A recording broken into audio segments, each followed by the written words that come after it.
This channel does not promote any violent, harmful, or illegal activities. All content provided by this channel is meant for an educational purpose only. ফলতার vote নিয়ে নজিরবিহীন সিদ্ধান্ত নিয়েছে নির্বাচন commission. ফলতার সব বুথেই পুনর্নির্বাচন ঘোষণা করেছে নির্বাচন কমিশন। 21শে মে ফলতায় আবারও ভোট হবে।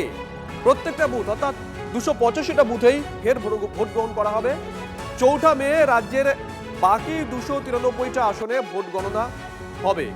আর ফলতার ভোট গণনা হবে 24শে মে, জানিয়েছে নির্বাচন কমিশন। 58A ধারা প্রয়োগ করে পুনর্নির্বাচনের সিদ্ধান্ত নিয়েছে নির্বাচন কমিশন।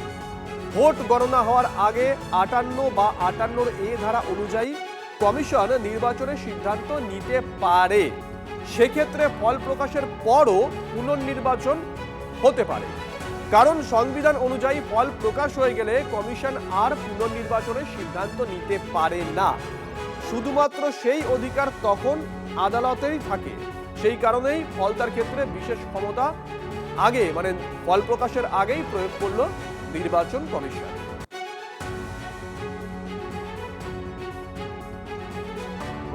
আমরা প্রায় 240টা মতো বুথে আমরা অবজেকশন দিয়েছিলাম এবং নির্বাচন কমিশনকে আমরা বলেছিলাম, স্পেশাল অবজারভার এসেছিলেন, ওনাকে বলেছিলাম আপনি খতিয়ে দেখুন।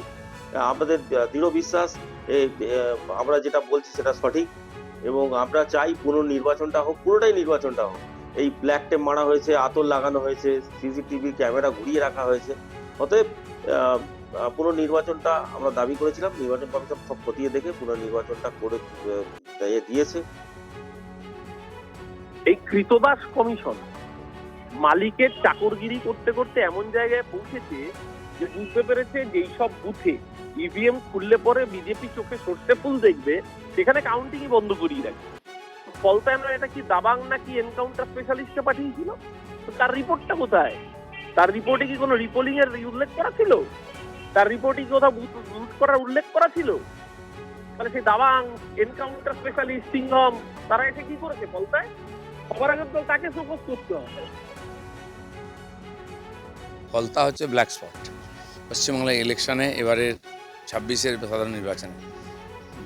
এত কড়াকড়ি করার পরেও লোককে চমকা ধমকানো হচ্ছে এবং লোক রাস্তায় এসে প্রতিবাদ করছে, ওদের ভয় দেখানো হচ্ছে, ভোট দিতে দেওয়া হচ্ছে না। তো স্বাভাবিকভাবে এক একটা বুথের ওরা হিসাব দিয়েছেন কেন কোথায় রিপোলিং হচ্ছে। এটা খুব দরকার ছিল। এই ধরনের যে রাক্ষসী প্রবৃত্তির লোকেদেরকে না সবার সামনে এক্সপোজ করার দরকার ছিল, সেটা ইলেকশন কমিশন করেছেন, তাদেরকে ধন্যবাদ।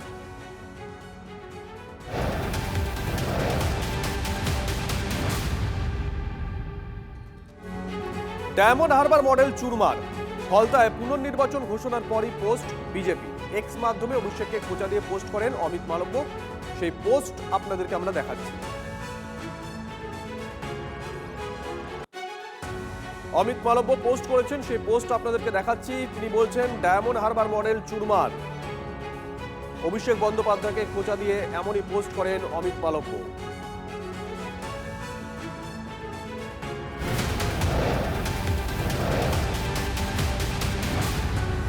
অন্যদিকে বিজেপিকে চ্যালেঞ্জ করেছেন অভিষেক বন্দ্যোপাধ্যায়। 10 জন্মেও ডায়মন্ড হারবারে আঁচড় কাটতে পারবে না বিজেপি, যা আছে সবকিছু প্রয়োগ করুক, চ্যালেঞ্জ অভিষেকের।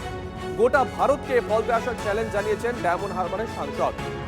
সব থেকে শক্তিশালী গডফাদারকে ফলতায় পাঠাও, হুঁশিয়ারি অভিষেকের। সাহস থাকলে ফলতায় লড়ে দেখাক। বাংলা বিরোধী গুজরাটি গ্যাং বলে বিজেপিকে কটাক্ষ করে সোশ্যাল মিডিয়ায় পোস্ট করেছেন অভিষেক। সেই পোস্ট আপনাদেরকে দেখাচ্ছি আমরা।